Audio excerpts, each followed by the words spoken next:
Thor, The Dark World, starring Chris Hemsworth, Natalie Portman, Tom Hiddleston, Anthony Hopkins, Christopher Eccleston, Jamie Alexander, Idris Elba, Rene Russo, Kat Dennings, and Stellan Skarsgård.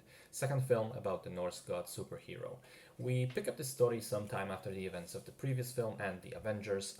Loki is now imprisoned in Asgard. Thor has just finished cleaning up the unrest across the Nine Realms that erupted after the destruction of Bifrost in the first film, and he now finds himself thinking about Jane Foster back on Earth more and more each day. Finally, the catalyst that makes him go see her again is her accidental discovery of a powerful artifact named the Ether, which can shape reality itself. Ether merges with her, threatening her life, so Thor has to take Jane to Asgard to seek help. Meanwhile, this discovery awakens the Dark Elves, remnants of an old race long asleep and led by Malekith, who wants the Ether, wants to take control of it and use it during the upcoming convergence of the Nine Realms to destroy the entire universe. So the film is considered one of the worst entries in the MCU, and I think for good reason. The way I break it down is into three key components to the film's storyline, each of them connected with Thor's personal relationship with another character.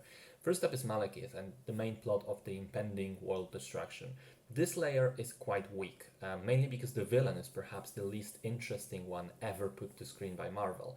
No backstory, no character depth, no real motivation other than destroying the universe for the sake of destroying the universe, I guess. It is kind of weak, if you ask me. Second layer is Thor and Jane Foster, the romantic plot, and the whole Ether problem as well. This one had probably the most potential to do something new and fresh and interesting, but struggles in execution. The chemistry between the two leads is practically non-existent. I never believed that there was love between them. And that love is supposed to be the kind of foundation upon which this entire plot thread is built in the first place. And also, despite the promising setup, Jane, she discovers this artifact, merges with it, so it's like something new.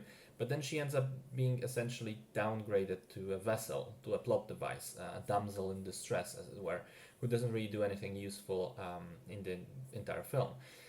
And finally, 3, we have Loki and his brotherly love-hate relationship with Thor. And this part is the best of the entire film, partly because it's written well, but partly also because Hiddleston continues to be damn charismatic in the role. So the way I see it, we have 1 out of 3 done well. There's also another way to break down the movie, and it's between the locations, the stuff that happens on Earth, and everything else, Asgard and the other planets. As far as I'm concerned, whenever we're not on Earth, it's quite alright. Asgard is beautiful, the other planets are foreign, it's a nice change of pace, but the Earth stuff is just way too boring and way too long, and I think a lot of it could have been cut or at least streamlined to make the movie flow better. Now, to be fair, even despite these problems, it already does have a nice pace. Never really slows down to a halt. It moves the story in a way that, at worst, keeps you interested in what comes next. Special effects are great as usual. There are a few sequences which are shot and executed really well. Heimdall stopping the Dark Elf ship, all of Loki's scene in prison, the funeral scene. So there are things to like, certainly, and I'm far from saying that it's an awful film, but it could have been so much better. And now we know a lot went wrong. A lot of the stuff that went wrong had to do with studio interference at the time, which fortunately was no longer the case for the next final Thor film. I personally think it's final in the trilogy, at least, because there's a fourth one coming. I personally think The Dark World it's just average. Not great, not terrible, a passable entry in the series.